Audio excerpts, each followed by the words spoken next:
हरे Krishna. ISKCON Bikaner के official YouTube channel पर आपका स्वागत है और आज हम चर्चा करने वाले हैं रमा एकादशी के बारे में। कार्तिक मास के कृष्ण पक्ष की एकादशी जो है उसको बोलते हैं रमा एकादशी। जैसा कि एकादशी भगवान को बहुत प्रिय है, कार्तिक मास भी प्रिय है और कार्तिक मास में एकादशी वो भगवान को अत्यंत प्रिय है। इसलिए कार्तिक मास में जो एकादशी आती है उसको भगवान का पूजा, भगवान का सेवा का विशेष लाभ हम प्राप्त कर सकते हैं। कार्तिक मास की इस एकादशी को रमा एकादशी कहते हैं और भगवान लक्ष्मी जी का नाम भी रमा एकादशी है कि नाम पर ही रमा है। रमा मतलब लक्ष्मी जी, इसलिए इस एकादशी को हमको लक्ष्मी नारायण दोनों का सम्मिलित रूप से पूजा करना चाहिए। वैसे तो हर एक एकादशी को ही लक्ष्मी नारायण, भगवान राधा कृष्ण सीताराम जी का पूजा करना चाहिए जो भगवान को अत्यंत प्रिय है।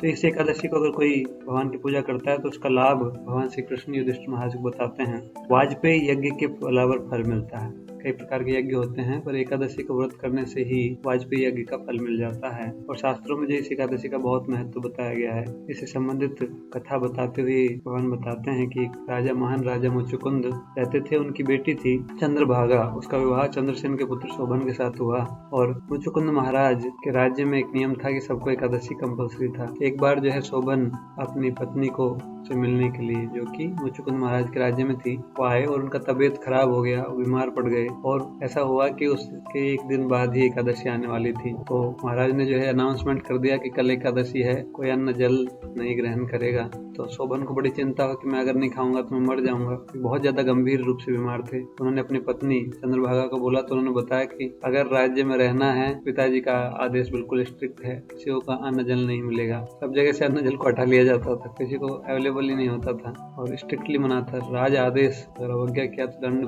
भयंकर होगा। तो इसलिए सब लोग पालन करते थे, यहाँ तक कि जानवरों को भी खाना पीना कुछ नहीं मिलता था। तो अगर आपको एकादशी नहीं करनी तो आपको कहीं जाना पड़ेगा। तो फिर शोभन ने सोचा ठीक है, अब जो होगा देखा जाएगा, मैं भी कर लेता हूँ। तो उन्होंने जो व्रत किया, दिन निकल गया, बहुत कष्ट हुआ और रात के समय जो है बहुत परेशानी हुआ। सुबह सुबह होते होते उन्होंने शरीर छोड़ दिया। पर एकादशी, रमा एकादशी, हालांकि उनका श्रद्धा नहीं था, फिर भी उसके प्रभाव से वो जो है दिव्य लोक को प्राप्त किए और उनको जो है दिव्य शरीर, देव पुरुष का शरीर मिला और एक दिव्य लोक, वो राज्य मिला। तो वहाँ पे जो है वो बहुत समृद्धि के साथ, इंद्र के जैसे ऐश्वर्य के साथ रह रहे थे।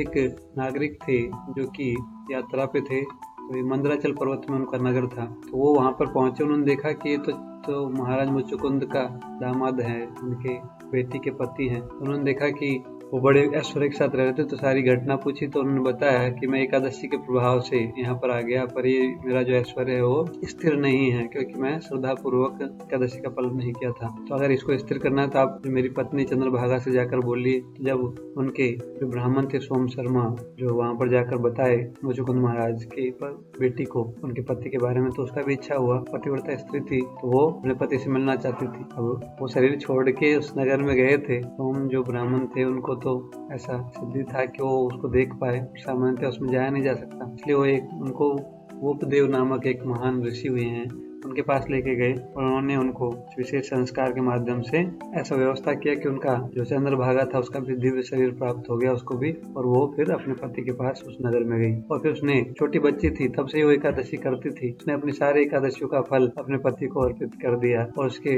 पुण्य फल के माध्यम से उसका जो नगर था वो स्थिर हो गया। मतलब शाश्वत रूप से जो है भगवान का विशेष कृपा उनको प्राप्त हुआ। तो एकादशी का ये महान महत्व है। इसलिए जो हमको भी सबको रमा एकादशी को भगवान को प्रसन्न करने के लिए उपवास करना है। ज्यादा से ज्यादा भगवान के नाम का जप करना चाहिए, भगवान के बारे में सुनना चाहिए, पढ़ना चाहिए, अधिक सेवा करना। एकादशी का अर्थ है कम खाना, नहीं खाए तो सबसे बेस्ट है, नहीं पिए तो बहुत अच्छा है, नहीं तो जो है कुछ भी एकादशी प्रसाद लेके करना चाहिए, जैसे शरीर की स्थिति उसके अनुसार करना चाहिए। आचार्य ने थोड़ा छूट दिया कल तो पानी पी के, कुछ फल खा के, दूध पी के या कुछ और एकादशी प्रसाद लेके अगर हम करेंगे और उसमें ज्यादा से ज्यादा कम खाना, कम सोना, ज्यादा भक्ति करना, भगवान के नाम का जप, होला मला करते कम से कम 25 तो करना ही चाहिए और ज्यादा भी कर सकते। कार्तिक भी है, कार्तिक में एकादशी भी है। कार्तिक में भगवान की भक्ति करने का हजारों गुना फल है, एकादशी को भक्ति करने का भी हजारों गुना फल है और दोनों मिलके जो है वो तो और भी ज्यादा फल हो जाता है। इसलिए जो है भगवान की भक्ति में एक्स्ट्रा करना चाहिए। एकादशी को हम जो है विशेष रूप से प्रयास करना चाहिए, कुछ अधिक करे।